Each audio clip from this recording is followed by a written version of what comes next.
I think Indigenous people in general feel a true responsibility to be stewards of the land. The land has sustained us for generations, and so I think there's a vested interest that our people are actively involved in energy transition projects.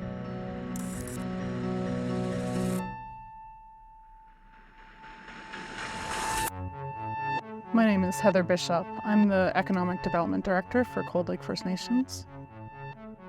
Cold Lake First Nation has been working on our strategic plan, and clean energy, renewable energy has been very much a big part of that focus. Our work with Elemental has transpired into our first commercial solar project that has a unique technology aspect to it with the battery storage component. Whether it is a AA or a huge grid-scale battery, most batteries store their energy in their solid electrodes, putting a hard limit on how much energy can be stored. In a flow battery, the energy is stored in a liquid electrolyte, with energy limited only by the size of the tanks.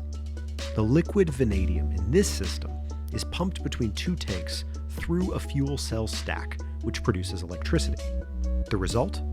A battery with the long life cycle, high capacity, and low cost needed for grid-scale storage. I'm Jamie Hussein. I'm the principal with Elemental Energy. We've been really fortunate to be partnered for several years now with Cold Lake First Nations, and we started speaking with them as they got interested in the renewable space in Alberta. For us, the Emissions Reduction Alberta funding was a huge part of being able to bring that innovative technology, namely the vanadium flow batteries.